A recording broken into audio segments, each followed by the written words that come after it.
बात करते रहे, चाहे वो आपको याद हो, चाहे वो कुंभ का मसला रहा हो, चाहे वो शिवरात्रि पे पूजा पाठ की बात रही हो, वो हर जगह लगातार मुखालफत करते रहे बीजेपी की। लेकिन अब चुनाव से ठीक पहले वो अखिलेश यादव के खिलाफ बोल रहे हैं।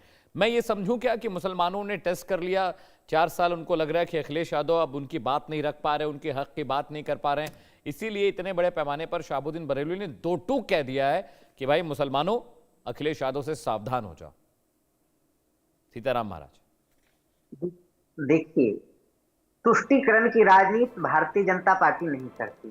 भारतीय जनता पार्टी राष्ट्रवाद की विचारधारा को रखता है। जो भारत में है या जो उत्तर प्रदेश में रहने वाले मुसलमान हैं, जिनको भगवती भारती माँ से प्रेम है, जो राष्ट्र सुनने के लिए बैठा हूँ। अमित जी, धर्म गुरु से धर्म की बात करते पूछिए, राजनीतिक बात मत पूछे, तो मैं डिबेट में नहीं बैठूंगा।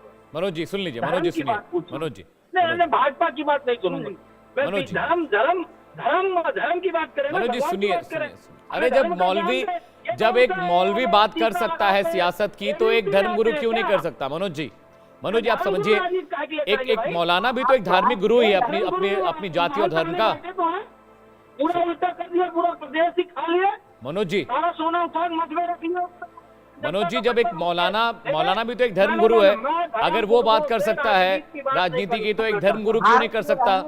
सभी व्यक्ति को अगर भगवती भारती माँ से प्रेम नहीं है, राष्ट्र विचारधारा को अंगीकार नहीं करता है, राष्ट्र प्रथम विचारधारा को अंगीकार नहीं करता, वो भारतीय नहीं हो सकता है। जो भारत में, जो उत्तर प्रदेश में रहने वाले मुसलमान हैं, उनको भगवती भारती माँ से प्रेम है, राष्ट्र प्रथम अगर विचारधारा है, तो वो भारतीय जनता पार्टी के साथ जाएगा। सबका साथ, सबका विकास, सबका विश्वास और सबके प्रयास का जो मूल मंत्र का उद्घाटित करने वाले वो एकमात्र वो भारतीय जनता पार्टी का है। मैं किसी के पक्षधर नहीं हूं, मैं किसी पार्टी के कोई बंधुआ मजदूर नहीं हूं, लेकिन मुझे राष्ट्र के प्रति प्रेम है। राष्ट्र के प्रति जो है राष्ट्रवाद का विचारधारा जन जन तक पहुंचाने की अपनी एक जो है कर्तव्य है। उस कर्तव्य का पालन करना सभी भारतीयों को है। वह अपना नैतिक एक रिएक्शन ले लूं मैं वसीम भाई से। तो उत्तर प्रदेश में रहने वाले मुसलमान, जिनको ये पता है, जो भारतीय सनातन संस्कृति में पले रहे हैं, जो सनातन धर्म में विश्वास करते हैं, सनातन धर्म ही जो मूल है, जो अनादि है, जिसका न आदि है न जिसका अंत है, इस विचारधारा को जो रखता है, वो भारतीय जनता पार्टी के साथ जाएगा। तुष्टीकरण की राजनीति भारतीय जनता पार्टी नहीं करती और नहीं करना चाहिए। किसी भी पक्षधर, किसी भी पार्टी को राष्ट्रवाद विचारधारा ही प्रथम, नेशन फर्स्ट रखना चाहिए। ठीक है, मेरे साथ वसीम राइन साहब हैं, पसमानदा मुसलमानों के लिए लगातार वो काम करते रहे। वसीम भाई, आपने मनोज यादव जी को भी सुना, प्रवक्ता है समाजवादी पार्टी के। ये अचानक से अखिलेश यादव जी से ये भंग कैसे होने लगा इन लोगों का? ये लोग तो लगातार अखिलेश यादव के साथ खड़े रहे और हमेशा इन्होंने समाजवादी पार्टी को वोट किया है, और पुराने तमाम आप वोटिंग पैटर्न और डेटा निकालिए। मनोज भाई यहाँ पर बैठे हुए हैं, सबसे ज़्यादा पश्चिमी यूपी में सबसे अधिक वोट टर्नआउट मुसलमानों का समाजवादी पार्टी के ले रहा है। फिर ये अचानक से मोहभंग कैसा होता जा रहा है? देखिए, मैं समर्थन करता हूँ। उन्होंने बहुत सही मुद्दा उठाया है। अखिलेश यादव ने सिर्फ वोट बैंक की तरह इस्तेमाल किया है। उनकी पार्टी के गठन से लेकर आज तक किसी पसमानदा मुसलमान को राज्यसभा जाने का मौका नहीं दिया है। लेकिन जो मुसलमानों की आबादी है उसमें 85% पसमानदा मुसलमान है। यही हाल संगठन का है, यही हाल उनके टिकट बंटवारे का है। उनका जो टिकट देने का सिस्टम है वो 15% जो हमारे वहाँ के अशराफ मुसलमान है, और या जो उनके मौलाना है, खालिद रशीद हो या फरंगी महली हो या मदनी साहब है, इनसे डीलिंग करके, यही जो हमारे वहाँ के अशराफ मुसलमान है, इनसे डीलिंग करके इन्होंने अपना काम चलाया है। और अखिलेश यादव के बारे में तो उनके पिता नेताजी ने जावेद अहमद को 2012 की सरकार में डीजीपी बनाने पर इन्होंने अपना रुख अपनाया था। 15 दिन नेताजी से बात नहीं की, खुद नेताजी का बयान आया था कि अखिलेश यादव मुस्लिम विरोधी है, क्योंकि हमने जावेद अहमद को जो डीजीपी बना दिया तो वो बात नहीं कर रहे हैं। मुसलमानों के लिए देश के लोकप्रिय प्रधानमंत्री पहली बार को हिंदुस्तान का प्राइम मिनिस्टर जो है तो पसमानदा मुसलमानों और वंचित समाज के लिए खुल के बात की 21 में, और उन्होंने 22 में जो है तो पसमानदा मुसलमानों को जोड़ने का काम किया, उनके साथ भी गए। और 22 सरकार बनने से पहले ही उन्होंने 3 पसमानदा मुसलमानों को पहली बार उत्तर प्रदेश में आयोग का अध्यक्ष बनाया, और 22 में सरकार बनने पर एक लोगों को जो है राज्य मंत्री बनाया, MLC बनाया, 2 लोगों को MLC बनाया, तो भारतीय जनता पार्टी जिसका डर दिखाकर समाजवादी पार्टी मुसलमानों को वोट लेती रही है, उसके संगठन में कोई राष्ट्रीय उपाध्यक्ष पसमानदा मुसलमान नहीं है। और भारतीय जनता पार्टी जिसको नफरत वाली पार्टी लोग बता के वोट लेते थे, उनके वहां 2 पसमानदा मुसलमान राष्ट्रीय उपाध्यक्ष हैं। पसमानदा मुसलमानों ने मन बना लिया कि इनकी तमाम योजनाओं का फायदा देश के प्रधानमंत्री पसमानदा मुसलमानों को दिला रहे हैं। इसलिए पसमानदा मुसलमानों ने मन बना लिया है कि हमें जहां हिस्सेदारी मिलेगी, जहां योजनाओं का फायदा मिलेगा, भारतीय जनता पार्टी से हमें फायदा मिलेगा, तो भारतीय जनता पार्टी के साथ हम लोग जाने के लिए तैयार हैं। ठीक है मनोज भाई, देखिए ये कह रहे हैं कि पसमानदा मुसलमानों को कोई प्रतिनिधित्व तो आपकी पार्टी में नहीं मिला है, ये गंभीर आरोप है मनोज भाई। बड़ी जिम्मेदारी के साथ आपसे एक बात कहूंगा। मैं डिबेट में आके बहुत बुरी तरीके से पश्चिम में पड़ गया। भाजपा के लोग और धर्मगुरु आज से नहीं अनादिकाल से आरोप लगाते आ रहे हैं कि समाजवादी पार्टी सब कुछ मुसलमानों के लिए है। और कोई एक संगठन का आदमी आएगा, बैठेगा, मौलाना टाइप का या वसीम रायनी जैसा आदमी आएगा, वो आके कहा और मुसलमानों के लिए कुछ किया है, मुसलमानों के लिए कुछ किया है। अरे भैया हमको काहे की आप बताइए ना किसको ओबीसी पसमानदा मुसलमान को राष्ट्रसभा किसको भेजा, उसका नाम बताइए ना। पार्टी के गठन से लेकर आपको किसको भेजा है? कार बाजार वाले मालिक ग्रुप जरूर मालूम मैं आपको बता रहा हूँ। मालूम क्या आप बताइए ना, अगर किसी को भेजा तो उसका नाम बताइए। पूरा देश देख रहा है, देखे उसको पता चल जाएगा कि किस पसमानदा मुसलमान को समाजवादी पार्टी ने भेजा। आप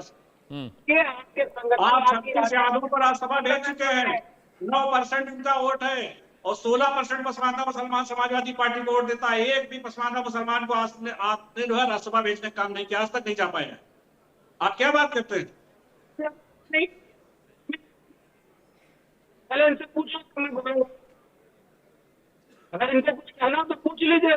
मैंने सिर्फ इतना कहा कि ये रायनी टाइप के लोग और ये आपस में तय कर ले कि समाजवादी पार्टी ने काम ज्यादा किया कि रिश्तेदारी की बात उठाएगा, उसके ऊपर भाजपा का आरोप लगाएंगे, पता नहीं कितने तरह के आरोप लगाएंगे।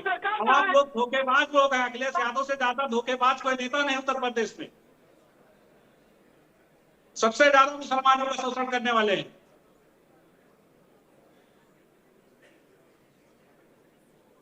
पीडीए की बात करते हैं और नेता विपक्ष जो ब्राह्मण को बनाते हैं। कौन सा पीडीए आपका है? नकली पीडीए। टिकट के लिए परेशान हो गए, समाज के लिए मैं ज्यादा आपसे बहस नहीं करना चाहता। मैं कहता हूँ भाजपा वालों का आरोप सही कि इनका आरोप सही? क्या मुझे आप बताओ, मुझे मैं परेशान हूँ, किसका आरोप सही मानूं? अरे समाजवादी पार्टी आपके लिए राजनीति का विषय हो गई?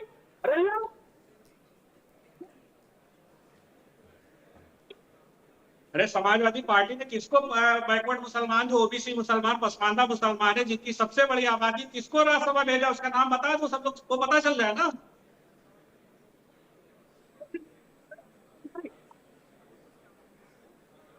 आप ना अपने संगठन में जगह देंगे, ना टिकट बंटवारे में आप रखेंगे हमको, ना राज्यसभा भेजेंगे, सिर्फ हमको वोट बैंक बनाए हुए। अभी 24 के चुनाव में आपने जो है तो कांग्रेस से गठबंधन किया, उसने तो दलित से बदतर बनाया है। और एक भी पसमानदा मुसलमान को आपने टिकट नहीं दिया कहीं से पूरे उत्तर प्रदेश में, ना आपने दिया ना कांग्रेस ने दिया। Please join me in welcoming our guest for today, Shri Gautam Adani, Chairman Adani Group, who's a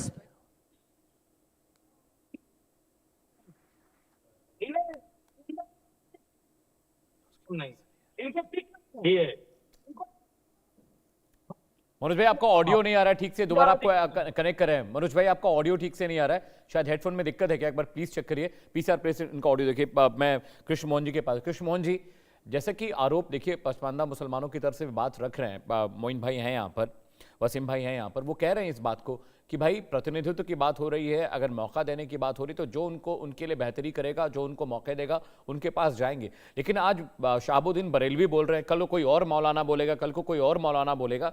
इसका मतलब यह है क्या कि विश्वास खत्म हो रहा है क्या अखिलेश यादव की पार्टी से, या उनके प्लान से, उनके एजेंडा से? क्या पीडीए जो टूल है अखिलेश यादव जिसके बारे में बात करते हैं, क्या जो मुसलमान है यूपी का, उस टूल पर विश्वास नहीं रहा उसको? मनोज जी को दोबारा जोड़िए, पीसीआर मनोज जी को दोबारा जोड़िए एक बार। कृष्ण मोहन जी, हेलो, मेरी आवाज आ रही है आपको? अमित जी मेरी आवाज आ रही? आगे हाँ मनोज जी आगे, आवाज आगे मनोज जी आगे आ रही है। मैं आपसे एक अनुरोध करता हूँ, बड़ा प्यारा छोटा सा अनुरोध है मेरा, ज्यादा बड़ा नहीं। हाँ। मैं जब बोल लूं, चूंकि तमाम सारी कनेक्टिविटी के कारण मैं रास्ते में हूँ, एक जगह रुक के डिबेट कर रहा हूँ, तो नेटवर्क सही नहीं मिलता है। जी, तो जी। मेरा अनुरोध ये है, मैंने एक छोटा सा सवाल कहा जी कि भाजपा वालों का आरोप समाजवादी पार्टी के तरफ सही कि ये जो कोई संगठन के लोग मौलाना बैठ जाते हैं इनका आरोप सही है, तय करके बताइए अमित जी, क्योंकि मैं बड़ा पाक साफ आदमी हूँ, मैं झूठ नहीं बोलता, मैं अगर राजनीति में हूँ तो मैं सत्यता के साथ राजनीति करता हूँ। भाजपा से लड़ रहे लोग, जो समाजवादी पार्टी लड़ रही है, दूसरे भी दल तो उत्तर प्रदेश में कौन जा रहा है, किसके लिए जेल जा रहा है, कहाँ किसका कोई मकान गिराया जा रहा है, सिर्फ अत्याचार किस पे हो रहा है, वो सिलेक्टेड जातियां, इसमें सभी को मालूम है। नहीं, तो वसीम भाई तो कह रहे हैं कि सबसे धोखेबाज अगर कोई नेता है तो अखिलेश यादव है, वो तो यही कह रहे हैं ना। इनको टिकट नहीं मिला था ना, इनको टिकट नहीं मिला था, इसी वजह से इनको लग रहा होगा। नहीं, हम कोई टिकटार्थी नहीं, हम टिकट नहीं चाहते हैं। ये समाज के पसमानदा समाज के लोगों को कितना टिकट दे रहे हैं। बीमारी है वो हमें अच्छे से मालूम है, इनकी हम जड़ पुलाई सब जानते हैं, अच्छे से मालूम है। इनका एक एक काम रहता है टिकट दे दो, बसपा टिकट नहीं, हम कोई टिकटार्थी